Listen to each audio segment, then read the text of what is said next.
This is the Unshadowed Thought Podcast with James Hall. This podcast is dedicated to Michelle Goyevich, Ed White, Caitlin Treacle, and I Chan, and also all the others that have lost their life as a direct result of psychiatric harms.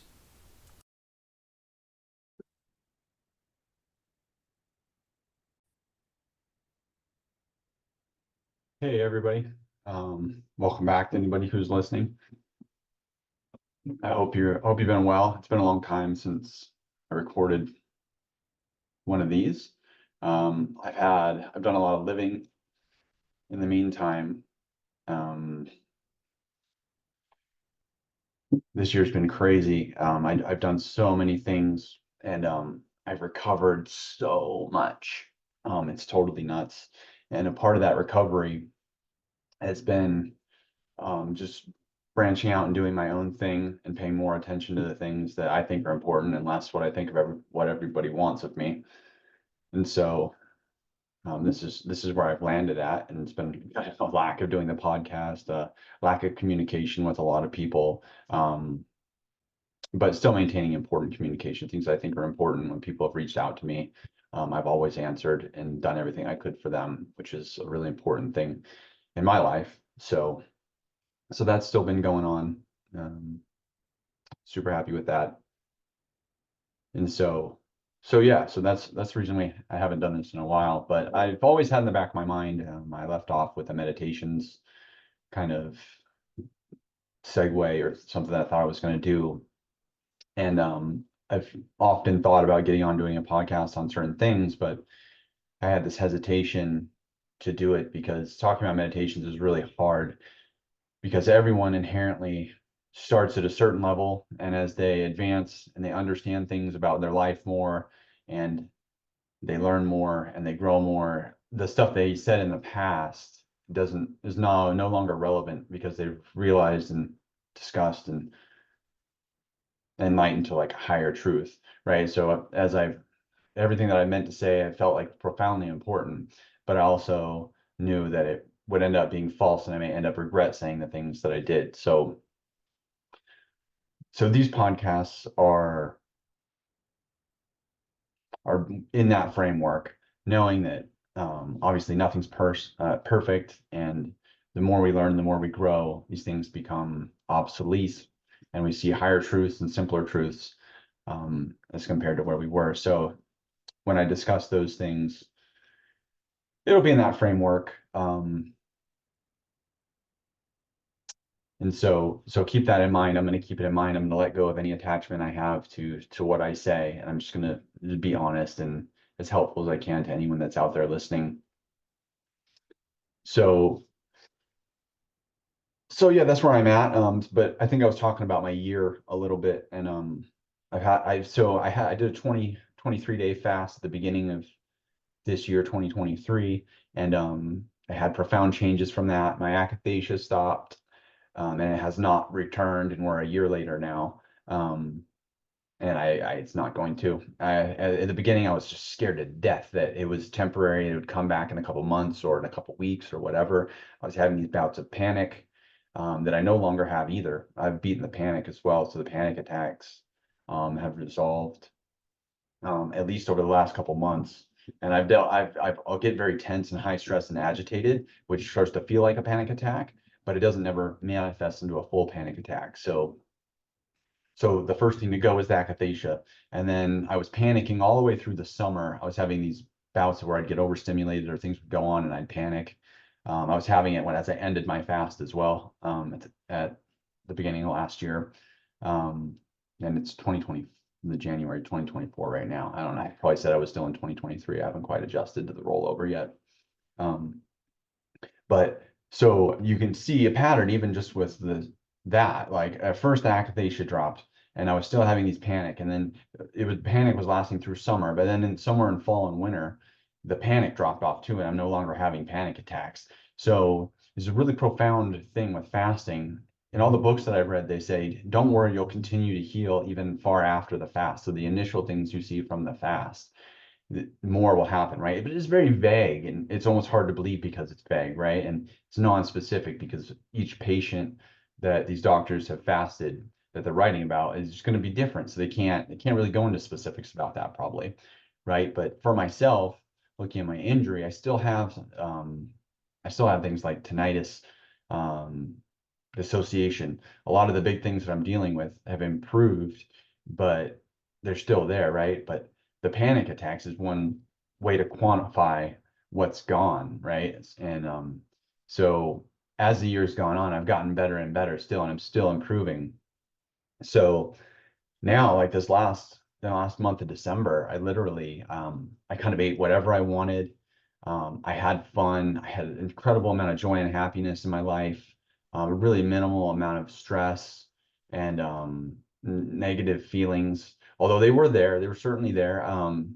If I would eat too much for too long, I'd start to feel I wouldn't have an appetite really much anymore, and I would just feel kind of like anhedonia or melancholic or like just it's really I'm looking at it as really it's not an emotional, but it's state, but rather a physiological state where I stopped kind of feeling emotions because I was just flat, right? And with TMS injury, that's really a huge thing. Like you can't feel any positive things anymore, but you still feel all the negative physiological sensations from your injury, like um, tinnitus, different pain syndromes, a panic. These are physiological manifestations of the injury. People think, you panic because of an emotional thing. It's not.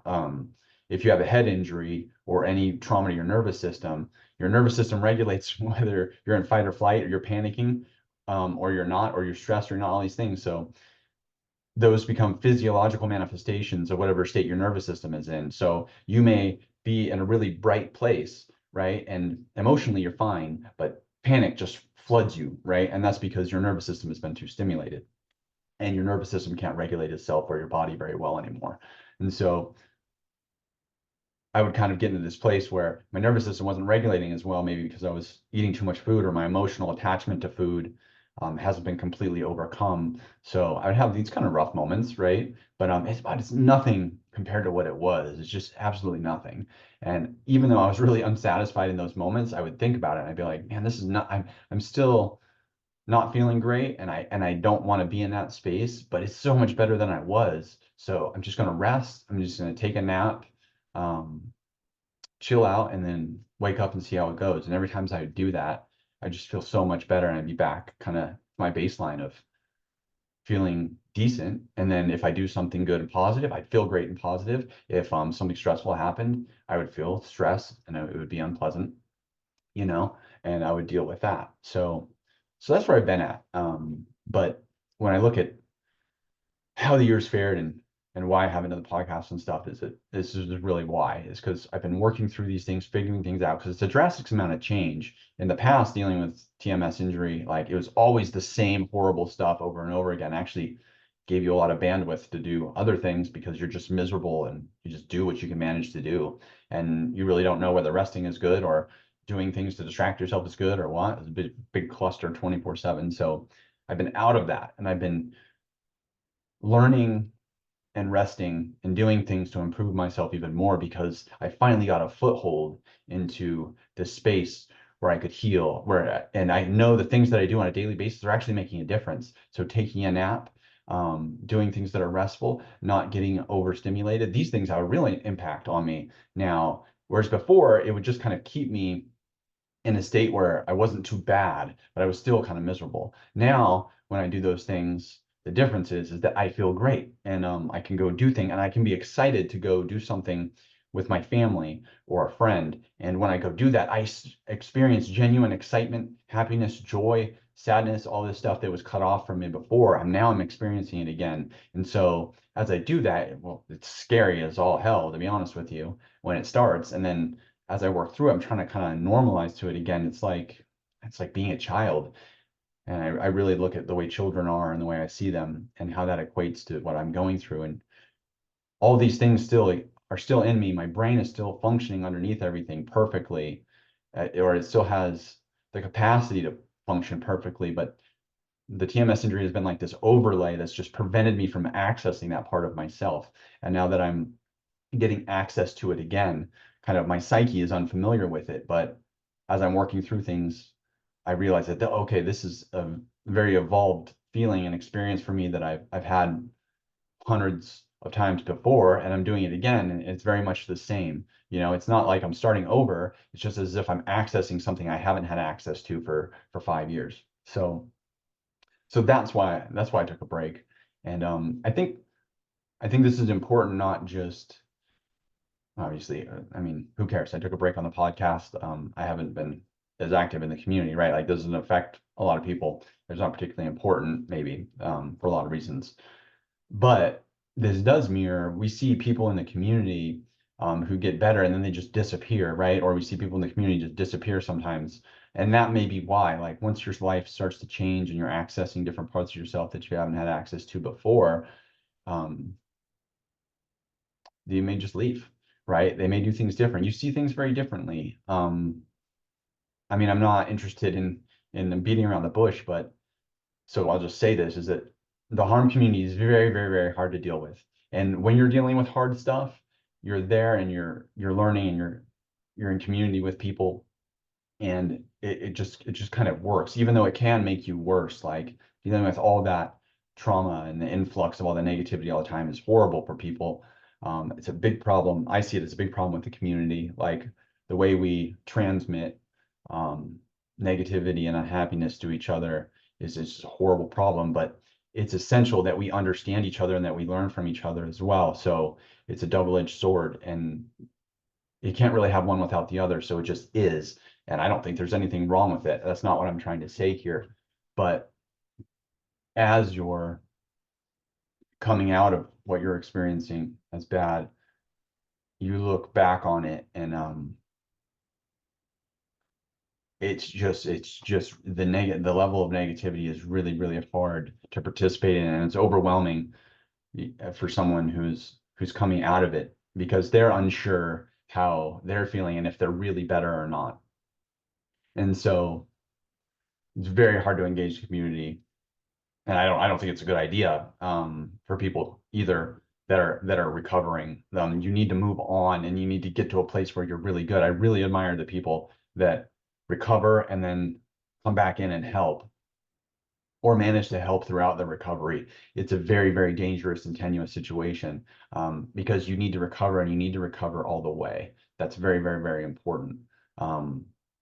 So you have to think about it like, what are you going to do? You're going to keep one foot out the door and one foot in when you've been working this for long years to try to recover, or are you just going to, once you get a foothold in a new experience, a new feeling, and a new level of health, are you just going to run? And I think most people, when they're going to run, they're going to run away from the trauma and the hardship that they were in. And that's why I think we don't have access to a lot of healing stories in the community. And that whole situation becomes problematic. And I know getting, when I was first injured, I was looking for people that were better and could help me and understand and explain. I could just see good stories, and there's just not very many. And I think that's part of why. It's just really tempting to just step away from it and not look back. And for most people that aren't leaders in the community, that's what they're going to do. When they get better, they're going to start feeling better. They're going to leave the groups. They're going to do other stuff, and they're just never going to come back to it. There's little to no incentive to do that for the average person. But and I think a lot of people, they don't understand how, when, and why they got better. They just start getting better and they're just going with it, and then they just move on. And so part of them, because they don't understand what happened very well and they don't need to necessarily, they're not going to be able to communicate that with anybody anyways, right? So it's this whole thing, but that's my thoughts on it, based on where I am and where I'm going. And so, yeah, yeah, I'll let you think on that for a little bit yourself. So moving on, I'm I'm on the first day of another prolonged water fast.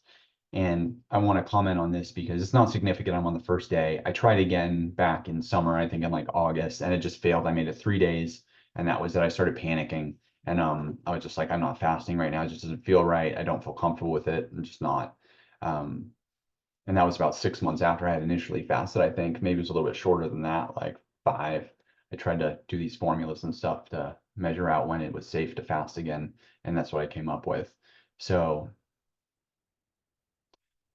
yeah, so that's how I ended up here. And I knew I wanted to do another prolonged fast for sure, for a lot of reasons. There's a few stories and experiences that are shared out there where the with a head injuries and damage to the nervous system is particularly tricky. So people did at least two long fasts before they reported feeling completely better.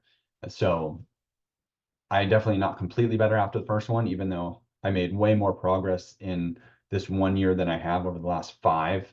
I mean, and it's by multiples. I mean, I got to be 4 or 5 times better than I was in all of the last 5 years that I did things. So that's huge, right? But our, our level of harm is comprehensive because the damage is done is just really, really significant. So yeah, I mean, it's hard to overcome, but it's not a surprise at all. So here I am trying to get into the next fast and get myself comfortable with it. And I want to talk about that a little bit. And then I think I'll talk about some meditations and add that in as well. So this one might be a little long, but I'll try to keep it to the point and honest and abbreviated if I can, if I think that's helpful. So here I am on day one, preparing for it and getting ready. I started like after breakfast yesterday.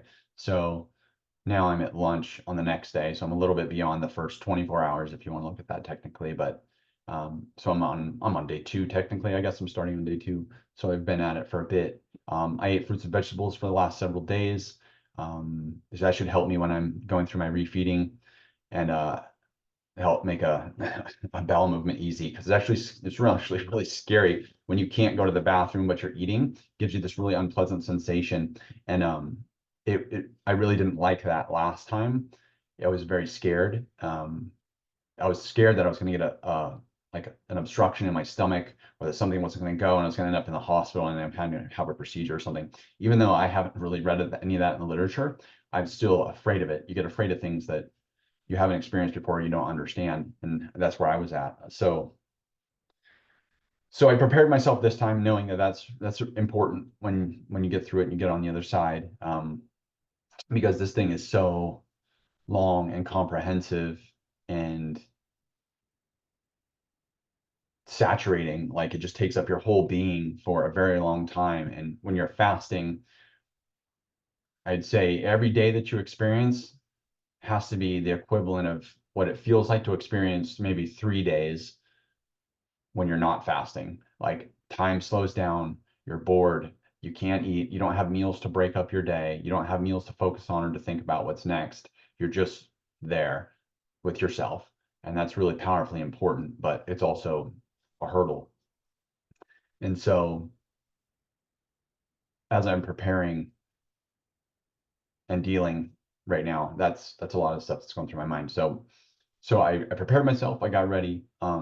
Day one is done. And I have to say, I don't know how the fast is going to turn out, and I don't care. I don't care if I go 2 more days or 2 weeks or 40 days. I don't care.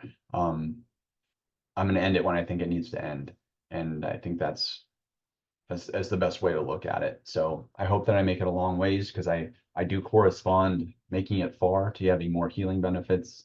It seems apparent, or at least you get past your body's in a certain stage for about the first week, and then after the first week, it starts doing kind of advanced healing functions, the advanced healing functions of autophagy, which are all kinds of stuff. I've read that your body starts releasing stem cells. It starts getting rid of dysfunctional mitochondria, all kinds of like really deep cellular function.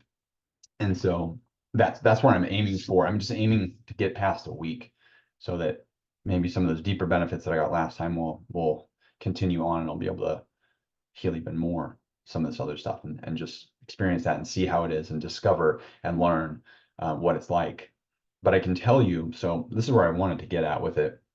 Not because not a lot to report, having just got started, but there are two really important phenomena that I do want to report on. And the first one is that as I was even over the last 3 days when I was getting preparing for the fast, I dealt with a tremendous amount of fear because there was difficult parts of my last fast that kept coming back into my mind. And I was asking myself, like, you were able to overcome that last time because you were so determined to heal. And last time, I'll be entirely honest with you, last time I was not worried about dying or not. If I died during the fast, it was like totally acceptable, because living with the TMS injury for that long at that severity that I was at, you don't want to live anymore. It's just a natural human thing. If someone was to torture another human being every day for 5 years, the natural reaction for that human being would be like, I don't want to live anymore, right? Even knowing that there is probably never going to end, it's just going to be the rest of your life being tortured. You just give up on life. Life loses its purpose, point, and value. Some people can make it through that. That's fantastic. Some people can see hope and derive hope and life when it's not even there, and that's fantastic. That's incredible, and there's something to be learned from that as well, right? The way we look at things in our mind determine our reality. And so when we see positive, even in the negative, even in things, I shouldn't say negative, things are, every event that happens to you, even if you're tortured, is inherently negative or not, right? It is what it is, and you derive from it what you want. People can see being tortured as an incredible struggle that once you survive it, you're going to have a huge breadth of knowledge and human experience that you wouldn't have before. So it could be a really good thing, right? But generally, people would think you're a nut for even saying something like that. But I've learned to look at life very, very differently than I did in the past. So, so that's how I looked at my experience with TMS, right? So I just couldn't escape that I had made this mistake, and I was horribly tortured position every day, and it just ended up not wanting to live anymore. And you keep living to just to keep going in the hopes that something will happen, even though you can't feel or see that hope. You're just like, maybe one day things will get better. I have certain things that I want to stay alive for, so I'll just keep plugging. But every day it doesn't stop the thoughts from coming of not wanting to live anymore. So for most of us, and this goes for so many other conditions and psychiatric injury, that I think we need to learn to accept it for what it is and understand that this is honest, this is reality. And for the people that are denying psychiatric harm or that don't understand the significance, like the formula is really very simple. Unless you've experienced it, you have no room to say anything. You have no room to be like, hey, suicidality is is is abnormal, right? Unless you've been through psychiatric harm, well, with many other forms of harm, right? Like, you just can't say that suicidality isn't natural, because it's entirely natural. And I think the vast majority of what we see and we question is natural. I think some people work themselves into a mental state where they're feeling an unnatural suicidality, and maybe they're tricked into it, or they're taught to believe something that's not real. But though I think that's just a really small amount. I think most human beings, when they're suicidal, it's because they have a good reason. And it's not an abnormal state that needs to be rectified. Like, the suicidality doesn't need to be rectified. Like, their living circumstances and the torture and the pain that they're going through needs to be rectified. And you cannot treat the symptoms of that. You need to treat the cause, because it's the most serious thing, right? A person's either going to lose their life or not in the struggle. That's the definition of suicidality, right? So, so that's it. That's the end of the story. You can't be that idiot professional that's like, oh, let's treat your symptoms right now. No, no. You need to you need to find out it's a life and death struggle. You need to get to the cause, and you need to fix it, and it needs to be done at any expense. Um, and it's just black and white thing, which is funny because when you extrapolate that to our other conditions, really is kind of the same. Like, if you think you're going to get away treating the symptoms of something, um, it's just not going to do you any good. And I would argue, just like how you see torture as a negative or positive, right? Treating your symptoms as the same, in the same light, like, your symptoms are there telling you something. So the positive of this situation would be trying to learn from that and grow through that pain and difficulty, even though it appears difficult. And the negative of that situation would be trying to numb or blot out your symptoms, because you just want to move on and you don't want to have to experience them or learn from them. I think that's a huge, massive travesty of, like, Western thinking and just a lot of thinking from human beings in general. But we seem to focus all of our efforts on trying to blot out symptoms. And that just, man, I really don't want to sound like a jerk to people, but it's just cowardice. It's just people not wanting to live their lives. And you got to ask yourself, like, why don't you want to live your life? Why don't you want to experience the pain and the symptoms your body is sending you? It's for a reason. Your body is you're created this way, and whatever grand design that you think about, like this is the mechanism of your existence, and you're going to try to negate it or get around it. I kind of get this sick feeling in my stomach because I know so many people are just desperate to get away from their symptoms, and then I get sick thinking like they're just trying to get away from their existence and they just don't want to live their natural existence. I mean, I understand it on one side of the token, one side of the coin, I understand it. On the other side, I'm just like, that's a horrible place to be in. I've been in that place, sure, absolutely, without doubt, for a very long time. But that's when I went wrong, and that's when I started making mistakes, and that's when I ended up in the TMS chair, which has been an excruciating 5-year lesson um, to not deny my human existence. And that means listening and experiencing what you're meant to experience and not being arrogant and thinking, oh, I have a headache. I really don't. I really shouldn't be experiencing this pain. It has no value to me. I'm just going to get rid of it. I'm just going to take ibuprofen or something to get rid of it. Doesn't mean we can't do that, or it's a bad choice to do that under certain circumstances. But for each person, that's different, right? But I've tangented a bit. But I think it was valuable. So my point, getting back, my point was going into this fast, I had a lot of fear based on my experiences of the last fast. And there were several times before I even started. I fasted periodically since my last fast. Like a few times a month, I'll fast for a day or two at a time, just because I think it's a good idea and it makes me feel better, right? So those have those have been easy. Single 2-day fast, 3-day fast, they're easy to do for me now, like no question. But when I was preparing specifically to do a prolonged water only fast, I couldn't even get to the first day. The several days of eating fruits and vegetables leading up to it was scary, and I started worrying really seriously about what I was getting into and whether I was going to be able to get through it and work through it. I lost all confidence in at certain moments in my ability to refeed, to make good decisions during my fast, and to deal with the crises that come up on a fast. And so I almost stopped several times before I had even started. And when I was a child, I was backpacking with my dad, and the first night we spent in the wilderness, I I started crying. I'm pretty sure I cried, but I was very, very upset. I was very scared of what we were about to do and if it was dangerous and what would happen. I just couldn't understand an outcome for it. And he said, it's just a line at the gates. Anything you try to do in your life that's got value and it's going to give you something, there's a line at the gates. Something's going to try to keep you out from it.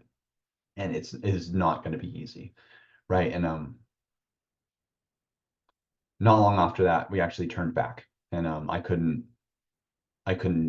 get through it. I was too upset um, in that particular experience. So we did a bunch of other stuff, and I learned a lot, and it was fantastic. But I could not hike just the two of us through the wilderness for weeks on end, even though my dad was ready to do it.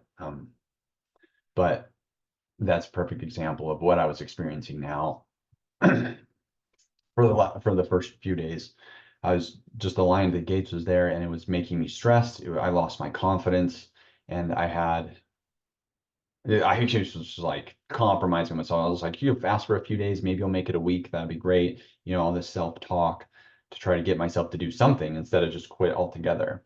Um, and then there was a moment where I realized what this was, and I realized that I had everything I needed to do this, and it would be great, and I can trust myself to get through it. And if I came to harm, that's okay. That's supposed to happen, right?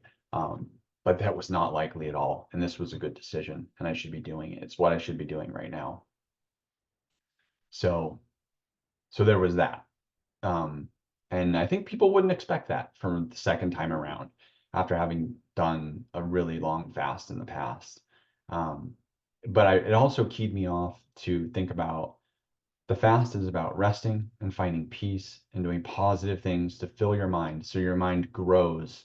There's a tremendous amount of mental growth that happens through this because, like I said, every day is like 3 days, and there's nothing to occupy you.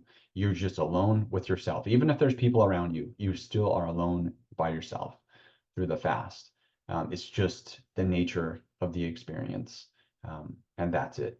Like the way you experience the world shifts, and you are left to your ability to endure and your ability to understand and to control yourself mentally and physically, and and you progress based on that. Every day is a test. Every moment's a challenge. And if you give into it, it'll completely tear you down. And then it's funny because this is written about over and over and over again about in the literature, that fasts are simply a manifestation of a person's ability to relax and to get through things. It says in so much stuff about if you tell yourself you can't fast anymore, you can't. If you if you tell yourself you can go freaking indefinitely. You can go so long, right?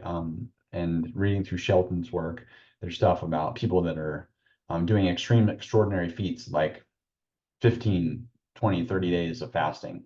Um, so, and Shelton's takeaway was that a person that's fasting can do anything that they think they can do throughout the entire fast.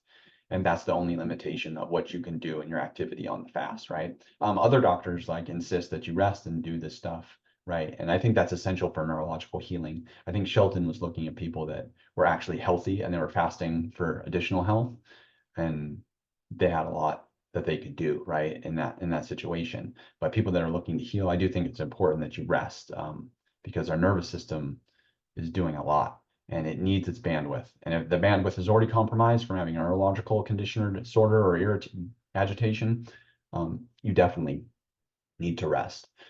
So so I came to a spot where I realized what was going on. Like, this is the lion at the gates. Like, what are you here for? Why are you doing this? You can do anything that you put your mind to. Why do you feel like you can't do this right now? What's the honesty behind it?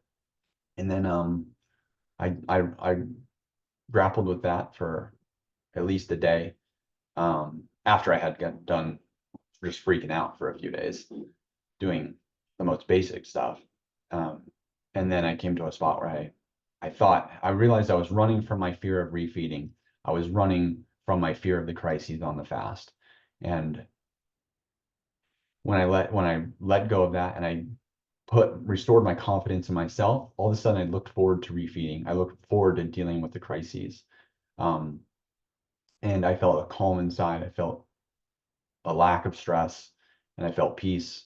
And I realized that when you're fasting, it's like every day you can either feel a profound sense of calm and peace and goodness, or a profound sense of turmoil and fear because you're afraid you're going to die, or you're afraid you're going to die an excruciating death or something, like that because of it. And it's just so weird. But on the fast, it's like whatever you're believing, it just kind of comes true. And I think there's been unpleasantness on people's fasts before, even though everyone I know of has been fine. But that unpleasantness comes from, I think most of it comes from the mind. I know there's physiological stuff that comes up. I can't rule that out completely, but you're really in a mindscape where your mind dictates your reality, especially when fasting. But it's true all the time, but especially when fasting. Um, it's funny, Shelton wrote that he think people have claimed over and over again that you gain all kinds of psychic ability when you're fasting. And he wrote that he thinks that's rubbish, but he did think well enough of it to actually include it in his book. So people make all sorts of claims, religiously and otherwise, about things they could do while they were fasting and being in touch with themselves and spiritual realms and all this stuff. It's incredibly interesting, but I think it points to something much deeper with fast. And I think it reinforces what I'm saying here about your mind having an incredible impact on your reality, especially when you're fasting. So So that's how I came to start. And I got here. And the other thing I wanted to talk about, so there's two things. That was one, and the other is that I feel way better fasting this time. Now that I've gone through that mental kind of line at the gates, my physical body feels like the first day, it usually feels like crap. You go without food for your first day and you're just like your body's kind of like revolting and kind of like it's like just feed me. Like your stomach feels funky, your brain, your head hurt, and everything you try to do is just met with this resistance. Like your whole body's just pissed. Um, and there's plenty of stories about people that fast and they're like, I feel great. I feel incredible this whole time I'm fasting, right? And then generally those people I think are pretty healthy, right? People that are fasting to maintain health versus like get over something, um, they tend to feel that way. Or this is what I'm getting at here, people that have fasted before or have fasted semi-recently, um, they tend to feel better sooner as well and experience the fasting as a great experience. This is throughout the whole thing, right? And really, they don't have crises and they just feel great the whole time. So I think that could have to do with your mindset, could have to do with your general health, but it could also have to do with how often you're fasting and how practiced you are in fasting. I mean, it makes sense, right? And you work out, first time you work out, one, you hurt while you're working out. Two, you expend yourself so thoroughly that you're exhausted after you work out. It takes you a week to get back, right? But if you've been working out, it's no big thing. You go to the gym, you work out hard, you wake up the next day if you want, and you go right back at it, right? Or you wait a day, you go every other day, and then you're feeling great. Whereas before, you're totally expended and blown out, and you had all these physiological kind of sensations that are screaming at you. Muscles hurt, you ache, you're exhausted, like you're getting your brain fog, all kinds of stuff from being overexerted, right? Well, to me, fasting it's a completely different set of sensations, right? But it's the principle supposed to be the same.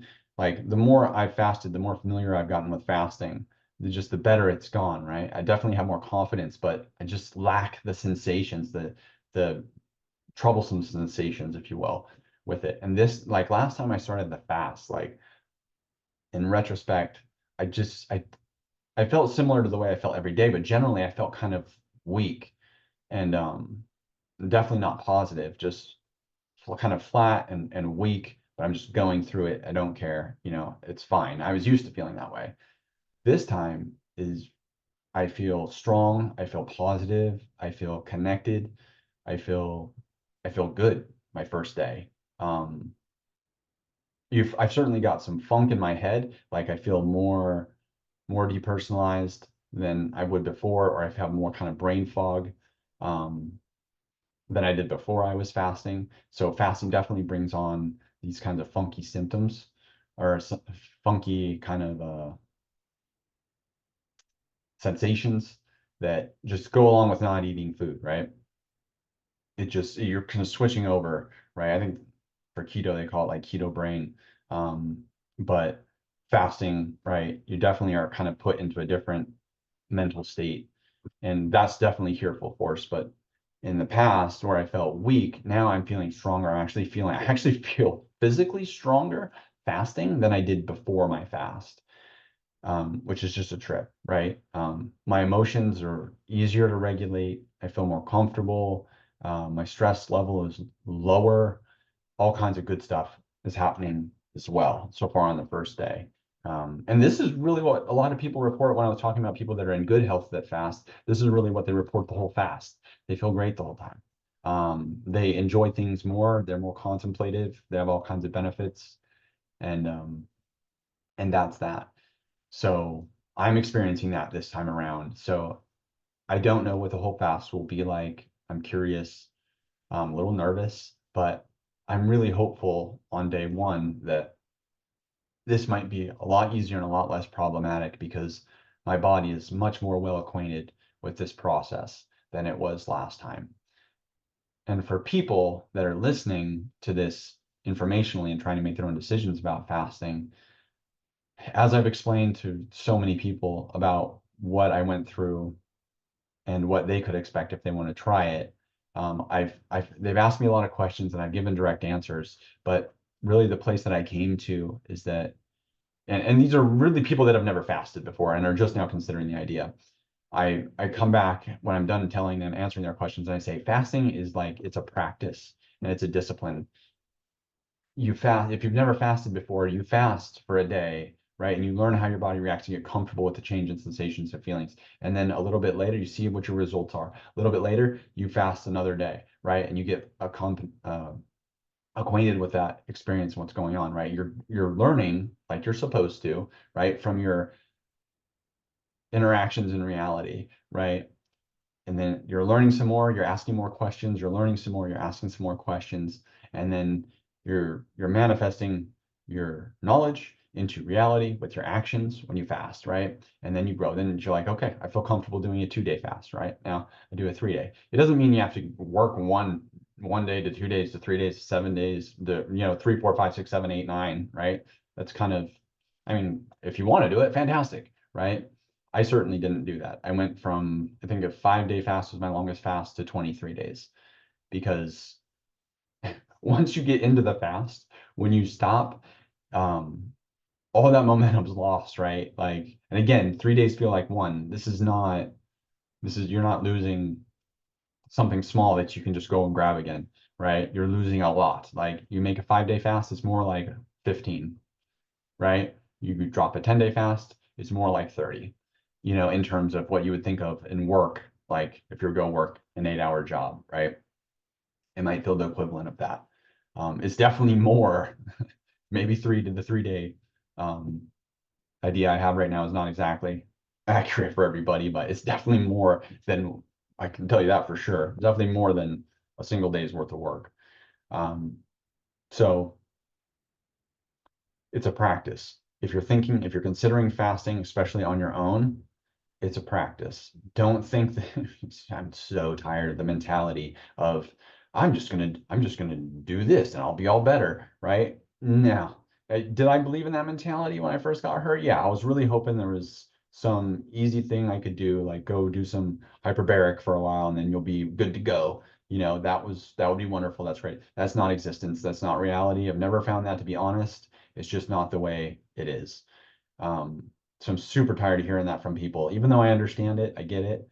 It I've never found that to be true in my life. But I've been suckered into thinking that, and it had violently horrible consequences. So let go of that. Not gonna happen. This is not, if you're listening to this podcast and you're looking for the fix all, the one hit deal to fix yourself, that's not what this is. It's not. And I don't believe in that. And that's a joke. Not interested.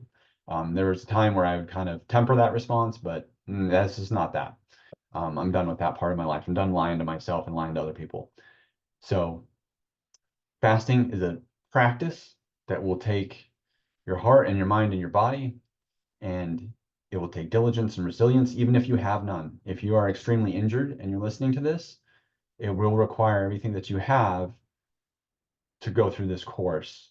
But the thing is, I am actually offering you what I think is an answer. If you go through this, I've spent 5 years studying psychiatric harm, nervous system injury, dysfunction, and head injury.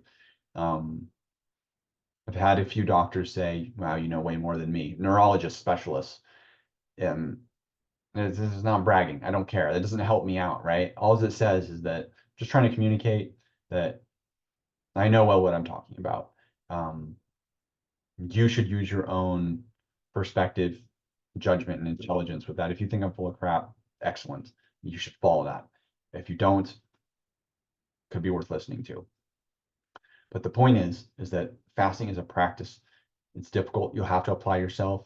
You have the ability to do it. You can do it. You can learn from your experiences and you can move forward and you can grow them to get what I'm saying is it's going to benefit you in a really, really significant way. Fasting is specifically designed to give your nervous system rest. And guess what? Your nervous system has to regulate itself. There's no system regulating your nervous system. There's your nervous system, which regulates all the function in your body. And the nervous system is at the pinnacle, it's at the top. So the nervous system regulates itself. And once that is dysregulated, if something that regulates itself is dysregulated, it has no real way of regulating itself again without kind of getting a system shut down, without getting the bandwidth to work on itself. Like imagine working on an airplane that had a problem while it was in flight. Not an ideal situation. You can try to improve the circumstance under which you can work on it, but it's going to be dangerous. It's a nightmare. It's a no joke thing. You cannot screw around, right? So what I'm telling you is that fasting, out of all the things that I found, is that opportunity. It's a genuine, real opportunity to give your nervous system rest, right? It's a real, genuine opportunity to regulate something that regulates itself. And I have not found anything that comes even close. There are definitely techniques and practices of calming yourself down and getting rest that will give your nervous system rest. That is not drugs. That is not a lot of treatments you see out there that agitate the nervous system or try to force it into a different state of regulation. It doesn't work. I've never seen it work. I've been at it for 5 years looking at stuff and people, thousands of people. I've seen their stories, hundreds of people I've talked to. No one's come away with that. No one's been, I took these drugs, it regulated my nervous system. Drugs specifically operate to dysregulate your nervous system and to hijack your nervous system and to regulate it on a different platform, right? It's not teaching the nervous system to regulate itself. Fasting is. That's what I'm saying. As far as I've learned, that's exactly what it is. Historically, through human history, we've evolved to that level. We've gone through famine. We've gone through hardship. If you look in the animal kingdom, other animals, they lose their appetite. They fast when they're sick or they're injured. And guess what? They get better. It's just a natural mechanism for the nervous system to regulate itself. If you think about what it would be like if the nervous system couldn't find a way to re-regulate itself, then people that came into nervous system dysregulation, they would just perish. They would just die. There would be no positive stories about it, right? Because it couldn't fix itself once it got injured because it's the pinnacle system. It's the top system, right? It's the system that governs all the other systems. So if it wasn't possible, things would look a little bit differently in my mind. So that's where I'm at. If you're considering fasting, those are my thoughts on it. This is where I'm sitting at right now. Hopefully I'll make it further. I'm hoping this turns into a podcast where I make a lot of recordings throughout and I can share a lot of information and insight that will help people understand what I'm going through and what I've been through. And it'll help people that are looking to learn from that information in whatever way they choose. So that's where I'm at with the fast. Glad I pulled a lot of good ideas out about that because I've been thinking about it a lot over the last, I've been thinking about it a lot for a while, but definitely getting back into it. Have had a lot of thoughts on it very recently. And a lot of stuff I've had to go through, which I thought it was going to be easy. After I did the long fast, I was like, hey, just jump back into it. It'll be easy. No, not the case. Every long fast has its challenges. And challenge is an understatement. It has its lion at the gates. And it's not to be trifled with. It's just as virulent as the first time around, if not more, which is really interesting, especially in my experience. Maybe the more I do it, I'll feel differently, but I mean, it's no joke. It's no joke. You're still not eating. You're still only drinking water. Just can't get around that. Okay, so that's that. I think I covered it pretty well. Anything I forgot about, I can come back on and do another one, but I'll leave that for it's at. Certainly plenty to think about, and I'm burning through plenty of time here. So I promised you some meditations. So I'm going to talk about that. So meditations, I'm not talking about meditating. I've talked about meditating really vaguely and probably unhelpfully in the past, but this is not that. There are different forms of meditation out there. Essentially, physically meditating is bringing yourself to a state of calm where you can reflect on your thoughts and find a peace or an emptiness that allows you to explore yourself. There's tons of different ways to do it. You don't even need a way to do it. If you just sit quietly by yourself with nothing to do and you master your ability to be patient and to exist without external stimulation, you will find everything that you need, and the tools are there and the guidance is there within yourself to find a deep state of meditation. You do not need anyone's help. Getting people's help can be profound and great and awesome, and it can accelerate your learning experience, right? But you do not need it. Um, it doesn't matter who you speak to. If someone convinces you that they do, they're just a self-absorbed, arrogant liar, and they're just basking in their ignorance if they believe what they're saying. But and there's plenty of those people out there. We're getting into the spiritual realm, so with that, I'll just jump right into it. Um, I've been trying to find spiritual leaders for a large part of my life, and it's been really unfruitful. In the East, lots of people claim that this is the Dharma ending period, which means that any significant spiritual leader is gone, um, and that the teachings of the reality of existence and life are all on their way out. I found this to be true.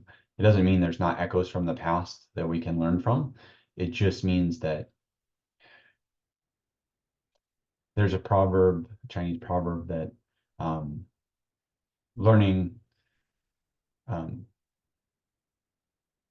the Fa or the Dharma or the Buddhist principles, right, is like digging out a ram's horn, is the word. So at the beginning, you start with a master. Trying not to be really specific to certain religions, but every religion has someone that handed it down, right? So at that point, people that were with the master, they could learn and they could be in their presence, right? And they experienced something far beyond what language could express, right? And that the teaching was incredibly powerful, and the disciples or whoever else transmitted that was able to transmit it in a very pure way. That as years and generations passed, you're going into the wider part of the horn until the teaching is diminished and it's no longer transmitted correctly, and it's been corrupted and it's empty, right? And it's not genuine and people don't understand it anymore. And so as you go through the ram's horn, it opens up, it's bigger and bigger, and there's more room for issue, there's more problem, and it stops being effective. And so at the Dharma ending period, it's saying that the whole world is rife with miscommunication, false teachers, false prophets, all that stuff, right? And it just doesn't exist anymore. So that's been my experience. I have not found, certainly not found a master of anything. And not really any teachers. It's so, and I struggled with that for a long time because there are people that presented themselves in that way that I learned a lot from. But at the end of the day, I realized that these people are trying to elevate themselves, but they had nothing to show um, for for their claim to be a master or a great teacher or anything like that, right? So at the end of the day, I looked at it, and all I've been able to find is fellow human beings that are on a journey as well, which is really incredible. It's a fantastic thing. You don't need anything to grow spiritually and to have profound learnings from meditation. So So that's great. Finding other people that you're in an open, honest relationship with, that you share learnings and teachings from, and that you can help each other out in a benevolent and kind way is wonderful. Um, and that's enough, right? We don't need more than that. And that's why I think we're in the period that we are in, is because the masters and the teachers of the past are living out a natural course. They can't be here to spoon feed people all the time, right? So so here we are, and it doesn't have to be a bad thing at all either. The more you learn on your own and the more you attain for your own, the more thorough your understanding and your ability to grow. Um, so that's a part of the meditations that I've had lately, in thinking about why I'm here, what I'm supposed to accomplish, and what's the meaning of the relationships that I've had in my life and what I've learned. And that's a big part of it. Really hesitate to share that with anyone because it's, I don't know if I'm right or not, right? This is just genuinely what I've learned. I'm just being completely honest. With that, and this is all in the framework of healing, right? So as I've been healing, I've had to accept things that I couldn't accept at other times in my life, right? That would hang me up and stress me out and essentially generate disease in my thinking and my body. Things that don't work, right? And then they lead me to trouble and stress and anxiety and all these things that just crush my nervous system and cause horrible side effects in my body, right? Essentially.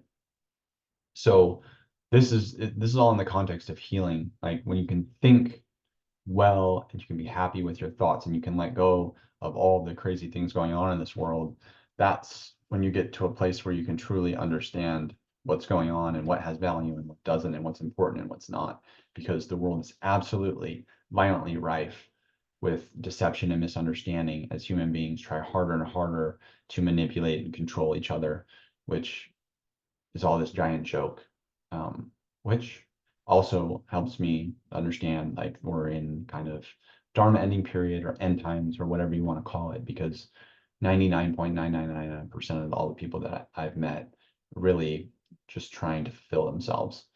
And to me, so it seems like a really low form of human function, and they're really disappointing.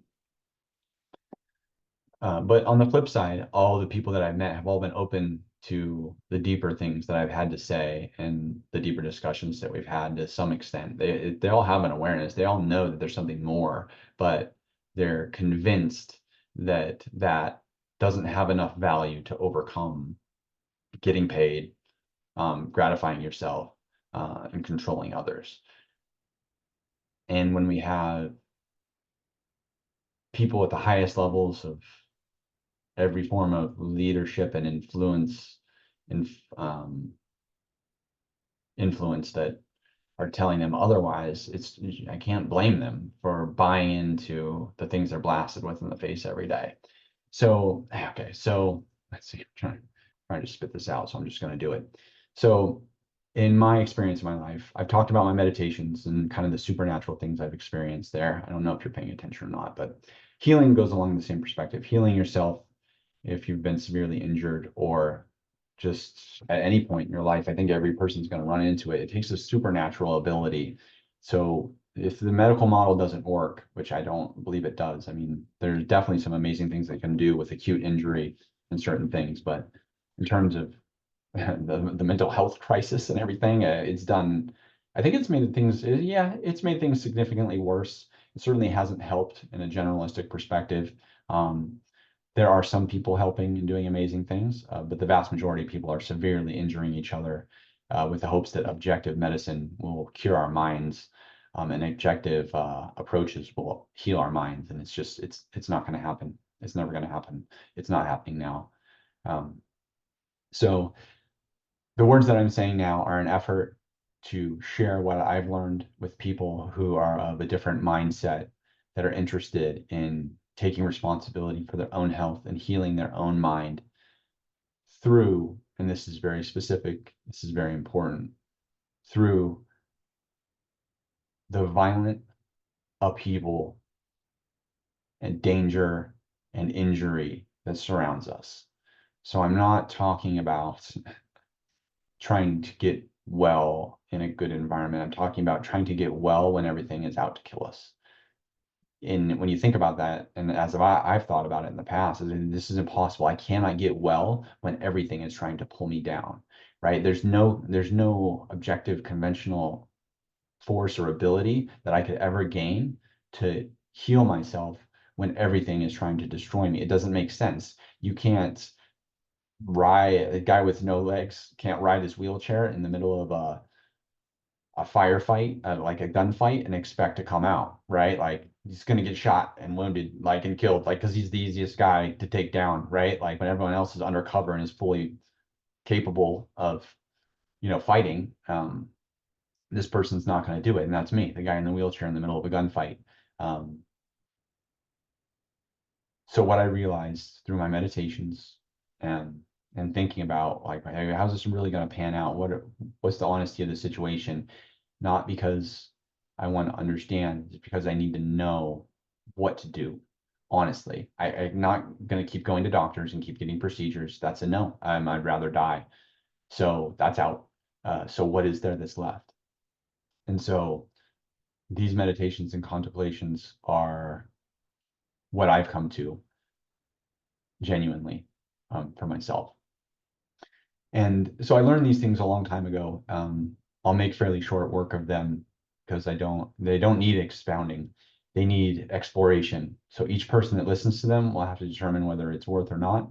And the few people that do, if anyone, will understand that exploring it through your own practice will yield what you need to survive. This is theoretical knowledge. I'm transmitting my own practical knowledge to you, which is theoretical for you.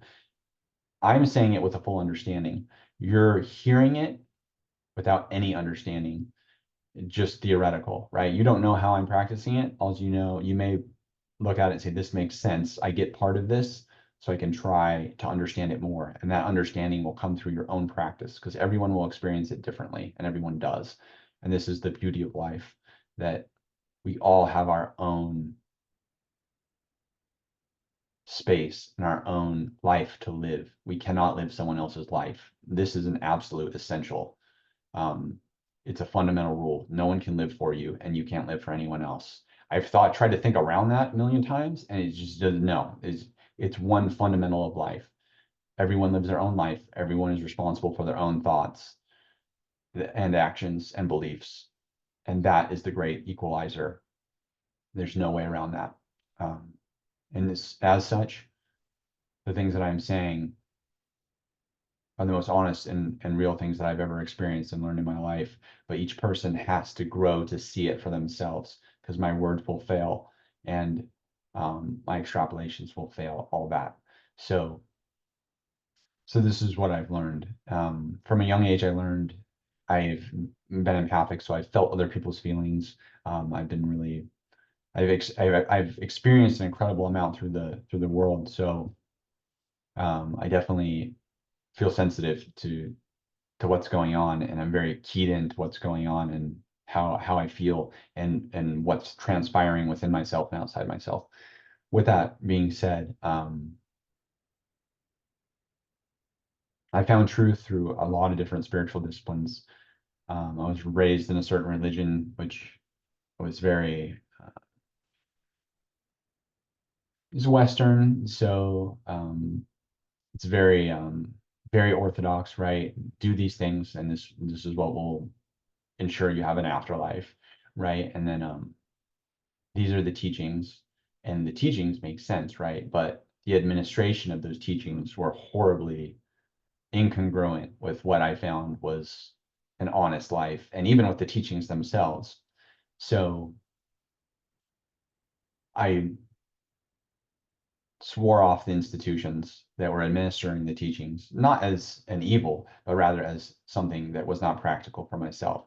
And I looked at those teachings, and as I grew, I looked at other teachings, and they had the same message, and they had the same profound things running through them that had material existence. So when I practiced and I learned these things, my life actually changed, and my experience of my life actually changed in a profound way that made me happier, healthier, and more grateful to be alive. It gave me an understanding of everything around me, not just myself, but all the people, all the workings, nature, everything. I understood those things better and better. And it wasn't in an intellectual way, it's in a spiritual way. So it's a supernatural way. There's intellectual understanding and there's wisdom, which is a kind of supernatural understanding, right?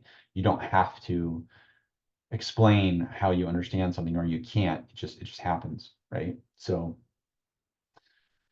I mean, so many people have tried to tell me like this is the only way. You know, if you believe anything else, you're damned to hell or whatever. It's not going to work. I found the opposite to be true, and that's just me being honest. Sometimes I wish that that wasn't true. I wish there was a one true way, and but it's not what I've learned. It's just not. I've learned that there's a way that's reflected through many different teachers that it all mirrors the same thing and it all says the same thing. And when I practice these things, the same truth is the result every single time. And that's pretty profound. So just to get through it, so you don't burn a million hours of your time right now, and it's very simple. Um, there's a practice of love, which is a Western idea, kind of, which is a love for all things, right? And that gives you supernatural ability. You understand, and so I break it down into kind of three different categories, that love. Um, and that is there's compassion for others and compassion for yourself. There's complete honesty, and then there's a fortitude, or an ability to endure things and have patience. And those three things, essentially, how I look at things right now, those make up the Western idea practice of love, which is in the Beatitudes, right? Which is in the Bible. Um, and so the practice of compassion,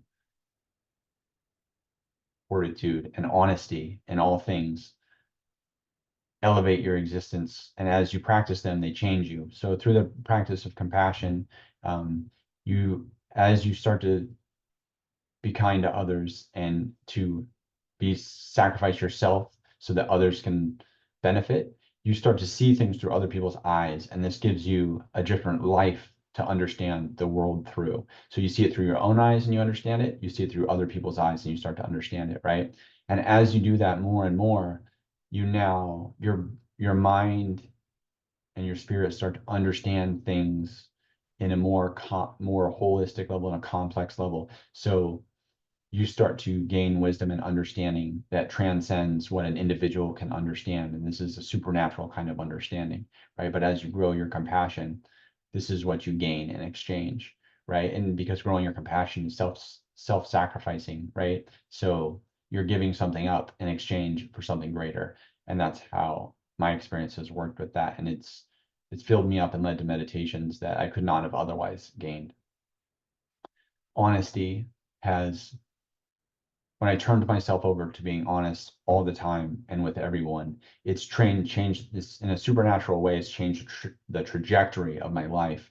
When I tried to do things through my own power, I ended up in a bad place where everything always faltered. Everyone hated me and everyone treated me badly, and nothing went well. I couldn't benefit from anything. Everything was always torture and punishing, and that was me not being honest. That's with me being pragmatic and just trying to make good decisions. And this is why you make a good decision. And if you present to people what you think they need to see, and then you try to control them to give you the result that you want, and that is the sum total of all your relationships. And then I should be able to get ahead in life, and I should be able to live a good life and have reasonable expectations for everything. Everything should be controlled and wonderful. I'll get what I deserve and I work for, and I'll be able to pay for my things, and everything will be nice. And then I'll die one day after having earned a good retirement and all these things, right? I found those things to be false. I found that deceptive, self-defeating, unrealistic nature to be horribly toxic and corrupting. I've seen other people that have benefited from it physically, so they've gotten more money and done better things, but I've seen their soul and their character diminished to such a horrible extent. They're alcoholics. Their kids hate them. They hate their kids. Their wife hates them. They've been through multiple marriages, right? All this toxic thing involved, and then ultimately the people that had those great physical advantages, like lots of money, they were in a place where that money didn't benefit them in any way. They couldn't utilize it in a way that helped themselves or anyone else, and they didn't have any joy from their life. So I don't know why people want money when they're not happy. It doesn't work. Um, and money is just a tool. If you're happy, then you can share money with people and multiply their happiness and yours through learning and growing together, and paying for experiences to travel, whatever, like sacrificing for each other, giving money, sharing money, that brings joy, right? Working hard for money and then sharing it with others and treating it as if it's not your own, that brings joy. Um, Hoarding money and physical possessions and not sharing it, or thinking that you need to control it for your own happiness and the happiness of others, is diluted and selfish, and it doesn't yield anything. That's been my experience. And I'm not talking about, this has been my 90s and my experienced 90% of the time. I'm talking 100% of the time. I've never experienced anything outside that. Um, and so honesty, when you're honest with yourself and you're honest with everyone else around you, you're also giving up your attachment and control of what you think your future should be and what the future of others should be and your relationship should be, because you're just being honest. When you're honest with people, they react in a way that you can't control. And when you're honest with yourself, you have to do things that are honest and you have to tell people the truth when it may not benefit you. So you have to find a way to be compassionate and still be honest with everyone around you, because you're practicing kind of compassion as well at the same time. And honesty leads to compassion, and compassion leads to honesty. It's just a fact. Right? Ask yourself that. Is that honest or not? I don't know. You tell me if I'm being honest with you. And so when you practice honesty, you might think that honesty is just a self-rewarding thing. It's not. It's supernatural. It transcends our existence. So when we're not being honest and we're trying to control things, our destiny and the events around us are very limited, and to my full experience, they just suck. They're not great. It doesn't go the way we think, and it becomes really turbulent, and nasty, and dumb. Honesty changes that. When you're honest, you no longer are controlling your future. Something else is controlling your future, and it's following a progression that it's meant to rather than what you think it's meant to. And so amazing things start happening in your life. You have great opportunities. This isn't like the Western mind thinks, oh, amazing opportunities, right? I get a great job and I'll have tons of money and my wife will be awesome or my husband will be awesome. And everything will be great, and then my kids will be great, and all this stuff. It's like, no, no, no, no, no. Now, that is not, get that idea out of your head. That is not a great opportunity. That is not a great life. That is what you've been programmed to think. Okay. Being honest will afford you great opportunities where you'll meet people and you'll share things and you'll grow and incredible things will happen. It probably won't have anything to do with money. Sometimes it will, right? I was when I got hurt by TMS, I should have lost everything. I didn't lose anything. I also turned myself over to honesty and compassion in the moment I got hurt, because I knew previously that this is the way that I was supposed to be living and I had denied those things. And instantly, on like overnight, everything changed and my situation was preserved, and I was given all these great gifts because people just came out of the woodwork to help me that had no business doing such. Is the way I had lived my life, and they hadn't helped me at all before, and then all of a sudden they did now. You could say that was because I got hurt, but I would sincerely disagree. It was because of the change I made. I had been hurt other times. There's other times where people had great opportunities to help me and they didn't. Um, and most people that helped me didn't even know the kind of trouble that I was in. So this is an example of what honesty does. It's not like winning the lottery or something. It's not. Winning the lottery has never done anybody any favors. Um, and so these are genuine gifts. They're supernatural. They have genuine intrinsic benefit to your character and your spirit and things that transcend time and space. These aren't trivial things, right? So that's what I've learned in my life and in my meditations, and I've never seen anything to prove them wrong. I'm talking about, these are whole truths. These aren't pieces of, it works sometimes and it doesn't work others. These are things that I found to be irrefutable foundations of reality rather than things that I've observed whimsically. And then fortitude is the other one, or the ability to be patient and endure. So compassion isn't really compassion if you can't be compassionate all the time, or a great deal of the time, right? Or persist in your compassion even when someone hates you or is acting as if they don't deserve the compassion. Like, compassion isn't something that's earned or deserved. It's something that you do simply because it's a part of your existence. You do it for everyone all the time, right? To the best of your ability. But you can only do that, right, if you have patience and fortitude to do it. Same thing with honesty. If you're honest until all of a sudden it's not going to work out well for you, um, you don't have the fortitude, right? You have the ability to practice honesty, but you don't have the fortitude to uphold it. So it won't work. Um, so fortitude gives you patience and endurance in all things. If I didn't have some measure of fortitude, I couldn't fast for 23 days, right? That changed my life. and the ability to be compassionate and loving to people that have been violent with me, have wanted to kill me, and have kicked me down in my most weak moments. If I didn't have the fortitude to do that, I couldn't have reaped the incredible benefits that came in the aftermath and the days that followed those things. My ability to do something impossible that no one else would do when they're ready to die and someone comes in and makes your situation way worse when you're already ready to die, like that's supernatural. That's not normal.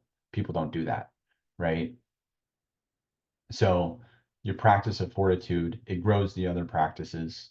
Um, it presents some intangible, incredible ability for you to do even more, have even more patience and more fortitude. It grows itself. I don't know exactly. I've quantified what honesty and compassion give you um, supernaturally, but with fortitude, I don't know a good way to describe it or to quantify it really, but it's essential and it gives you something that just really defies explanation of words. I'm always going to be trying to try to figure it out, but fortitude is like the glue that keeps everything together. It's what makes something real or fake, the ability for it to persist and for you to do it in spite of in spite of any reason to do it, right? That you defy all reason and logic when you persist and you're honest or compassionate, even when maybe it could end your own life. This is something that really holds it all together and is supernatural all and of its own, but it gives you a supernatural kind of ability when you practice it. It's You come into full control of yourself, maybe with fortitude. Maybe that's what it is. Maybe that's a supernatural ability. Because really, you can only make your own decisions and think for yourself when you can defy all reason and all odds, right? If someone comes to your house and it's like, okay, you're coming with me, you're under arrest, we think you committed murder, right? We have all the evidence we need, you're going to prison for the rest of your life, and that's it, right? So in that moment, right? There's not a lot of decisions that you can make, right? But when you have complete fortitude, you can decide what's best to do at that moment, right? Whether to fight or to flee or to turn yourself over to them, right? These are all things people might consider, right? But in that moment, I don't think anyone would have the ability to make a decision on that, right? If someone knew that they had murdered someone, right, they'd be like, all right, when the cops show up, I'm either going to fight or I'm just going to run, right? They have a plan, but they can't have the ability to make a decision in that moment because they're not really free thinking. They're just a victim of their own consequence and their own poor decisions, right? And they're just going to do whatever they think is will preserve themselves in that situation. That's not a choice. That's just you being you, right? Same thing for giving up. Like if you come to the end of the road and you're just like, it's too much, I'm just giving up now, right? That's not a decision. That's just you being you. You're just the sum total of your experiences and you just give up, right? But rather, fortitude gives you the ability to make a decision on what you think is right and wrong and what's compassionate and honest, despite any odds, right? Someone's like, hey, I'm gonna kill you right now if you know, if you I don't know what's my example is like if you're gonna continue to help this person out, like they live in a horrible dictatorship in the past, right? If you're gonna continue to help your community, like we don't see it that way. We think it's troublesome. I'm gonna kill you if you continue to help your community, right? People don't look at that as a decision, right? But they also don't know the future consequence, right? You may have to make a decision that's impossible, right? And that may have a future consequence that's completely unpredictable. There's plenty of people in history that, like Joan of Arc, who have made decisions that were not decisions. Anyone else would see like this is ludicrous. Like don't do this because you'll just die or you just cause other people to die. But then she had the fortitude to make a decision which she knew was right, even though it looked horribly wrong, right? And to to win combat conflicts, to do all kinds of amazing things because she had the fortitude. It wasn't that she had been given divine knowledge, it was that she had the fortitude to execute on what that divine knowledge was. And that is supernatural, right? We're all given special thoughts and feelings at times in our life, and that's cool, right? But if you don't have the fortitude to act on those things, then you have no supernatural power. You're living in the control of the world, what everyone else has given you, right? You don't have true autonomy. You don't have true sovereign nature, right? You can't make a decision for your own truly. You're truly just making decisions that you think you should make based on what everyone else has told you in your life experiences, right? That's not really freedom. So I suppose fortitude grants freedom. That's what I've learned.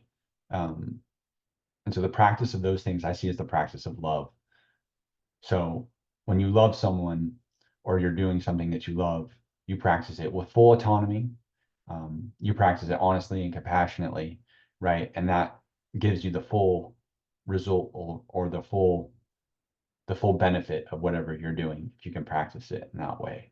And that's a really profound and powerful thing. The other thing I could throw in here is that the more I practice these things, the more the people around me are changed. So the people that are captive to their environments, they don't have that freedom and sovereignty. They are subject to their environment and all the things going on in there. So when you become someone that's truly honest and compassionate, and you have the fortitude to be totally free, the people around you, because that now becomes, you are now dictating the environment rather than being subject to the environment. So your whole environment changes. Again, this is supernatural. This is not something you can look up in a physics book, right, to get the answer to or to verify, right? Your energy and your existence changes your environment, and all your environment is now subject to you because of your ability to practice those things. And way back, I read something that I thought was really interesting a long time ago. They said that um, back in the day when samurai were around, that they could control the future. People literally thought that samurai could control the future, and that's because they were so diligent and disciplined that when they said, because their honor was everything, right? Like, so if you said, hey, I'm going to go do this task for my master, right? And you're serving your master, if you failed, your life was over. You would either be killed or you would kill yourself. That was it. That was the extent of their honor. Well, their fortitude was so great in that respect, is that people would say that they could control the future, right? Is because when they said this is going to happen, they would make it happen. And everyone around them would be like, don't get in their way. They'll kill you. Like, that's it, right? That's not a very honest and compassionate thing that we understand it, right? But you can see that the samurai had like what people would say was a supernatural ability to affect their environment with their existence, right? Someone objective could say, they were just tyrants, right? They just force people, right? But that might not necessarily be true. Samurai practiced honor, integrity, honesty, and compassion just as well as the attributes of a warrior, of being disciplined and strong, right? Which you could categorize as different practices of fortitude, right? So we see things through this Western objective lens, but maybe we should look at things through a little differently, right? It's very possible that some of the samurai, at least, were influencing their environment and influencing the future by sheer dictates of their will because they practiced compassion, honesty, and fortitude, right? And this is the kind of supernatural power that I'm talking about.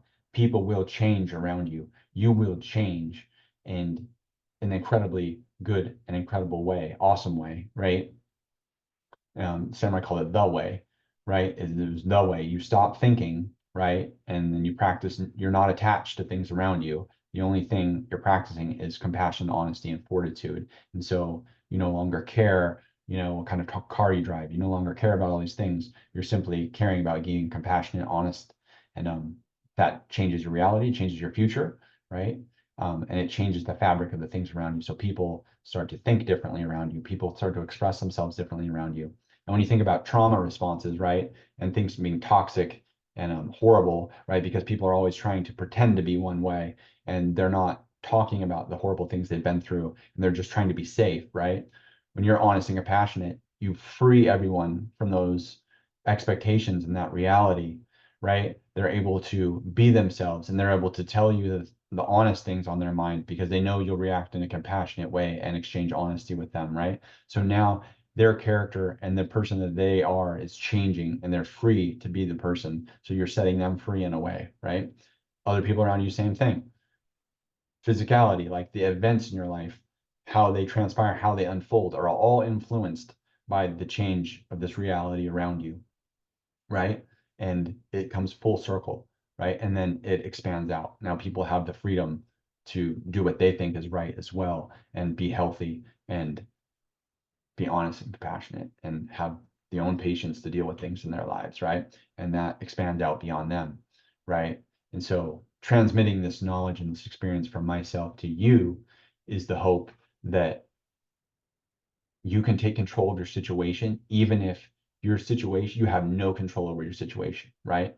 If you're in psychiatric withdrawal and you're homeless and you're at the complete whim of everyone and everything around you, right? You can practice honesty, compassion, and fortitude, and this will literally buckle the reality and the physics and the existence of the world around you, and everything can change in impossible ways just simply by you changing your character, right? This is, you don't need money for this. This isn't a get rich quick scheme. This isn't a real estate scheme, right? This is the ability for you to influence everything in your life simply through changing your internal self. There's all these kind of self-help books and crap out there. It's just total rubbish because it's objective, westernized ideology to try to get you to influence your life and environment. It's all fictitious. Like it's all based on you objectively doing this thing and it leading to another, and that working out good for you, and you building positive experiences, and then being positive with yourself and others and all this stuff. It's I've tried those things. I've looked at them. I've compared them next to what I've learned in this realm, and there's just no comparison, right? I've exercised them. I've done them. When I was working before I got injured with TMS, I did all this self-help stuff and read all these books and applied these thinkings and methodologies, like just really useless kind of effect. It never worked out, right? And I applied them diligently. But what I always came back to was that these fundamental principles that I'm sharing with you now were the manifestation of my ability to improve my life and my circumstance.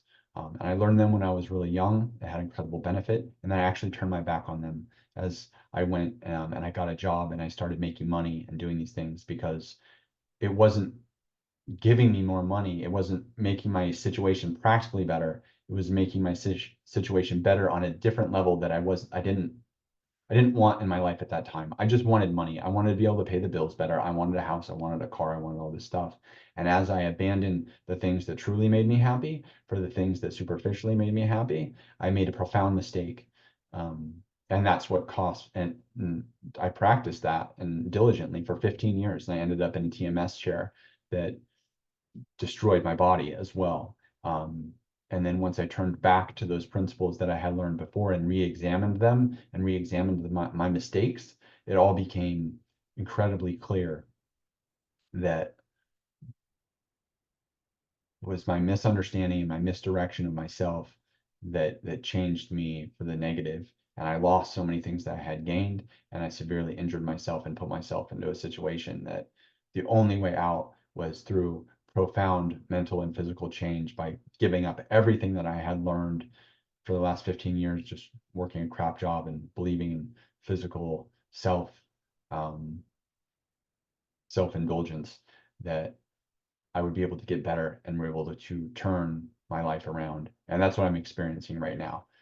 If you were to ask, through the fasting, through my meditations, through all this stuff, it's been a progress of me working through every day. What did I do wrong? What are the mistakes I made ideologically, intellectually, physically, and why? I need to understand why I made those mistakes so that in the future, when I'm confronted with a completely different, dangerous situation, that I can adapt and change to that and understand it and execute to keep myself safe and everyone safe, to stay compassionate, honest, and patient. with everything in my life. When I'm confronted with something that's wants to strip that away from me, I need to know how and why, that happened in the past so that in the future that I can overcome those things. And so here I am now. I started that practice a long time ago. I came to fasting. I came to a lot of other things. And then I used that that mindset to overcome and to get through those things. A lot of people come to me and ask about fasting and different things, how to improve. And I give them all the steps to take, but they don't have the mindset to get there. They don't have the fortitude and the patience to overcome something impossible to get to the other side of healing. Um, in my practice, right, for what I've done. Other people have managed to get there some other way. I don't know how. I don't know.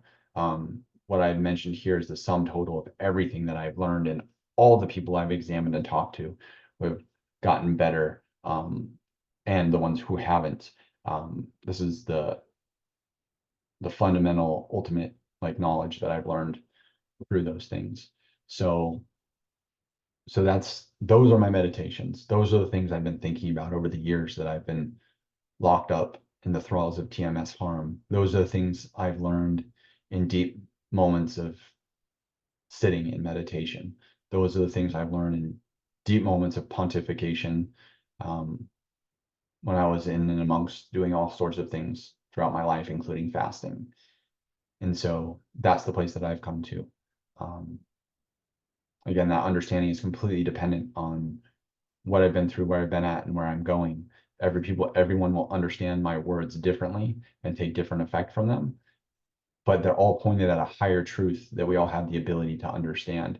And I hope that these words are a stepping stone to help you get somewhere that transcends what we've been told as children is our human existence, which is just eat, sleep, work, and repeat.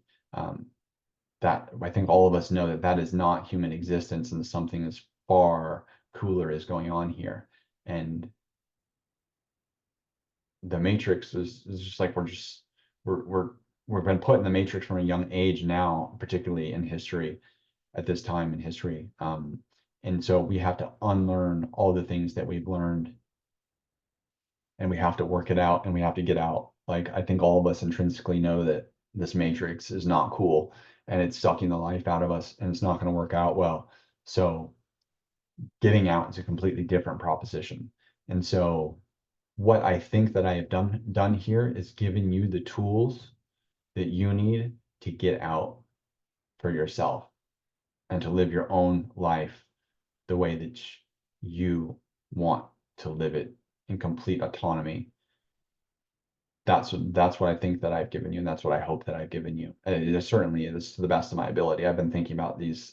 I think I've been thinking about these things my whole life, but very specifically over the last 3 or 4 months, when I said I'd do the meditation podcast, this is what I've been thinking about. I've been thinking about how can I free all the people that are listening that are just looking for that freedom in their life to be able to make decisions for themselves and think for themselves.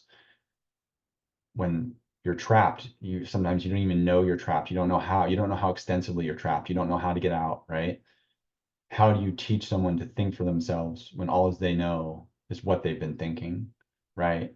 And they don't know how to think for themselves. Like, how do you introduce ideas that are foreign that need to make sense in order to free somebody, right? You can't expect someone to think any differently than they've always been thinking. And yet we do have the ability to do that. So I'm hoping the practices, the words, the ideas, the energy, all this stuff that I have transmitting this podcast is helpful. Heavy stuff, heavy stuff. But life, I shouldn't say life isn't heavy. It's not heavy. It's not heavy and it's not light. It's something else. Something incredible. It's something wonderful. And for the last 5 years, I felt nothing but horror every single day, and I felt anything but wonderful. But through these last year, I've learned to feel wonderful again and to feel joy, and compassion and anger and real emotions that I experienced as a child, even and growing up. And it's given me a chance to feel real again and to retake, thinking for myself and acting for myself and feeling for myself. And that's a gift that I never thought I would get again. After TMS, I didn't believe that it would happen again. I tried and I worked towards it every day, but I didn't believe it would happen. So here I am. And the only thing I can think to do with that experience is to give it away to you. Um, and this is my effort to do that. Everyone has different thoughts, everyone has different methods and ideas. This is the best that I can do right now. And it's all that I have to give. So there you go. Um, I hope you're as well as you can be. I hope you continue to grow and to heal. I hope you fight every single idea that you're given to your own ends so that you can understand it for yourself and grow from it yourself, and that you never accept what you're told as just what you're told, right? Always struggle to understand and learn things in your own way and pull away your own things so you can progress and grow on your own. Never take what's given to you at face value. Always know that you can understand it better and grow from it yourself. Yeah. So with that, take care, take it easy. Hopefully I'll continue this podcast through the rest of my fast. I'm hoping it lasts a long time and I have lots more experiences and information to share with you. But for now, that's it. Take it easy.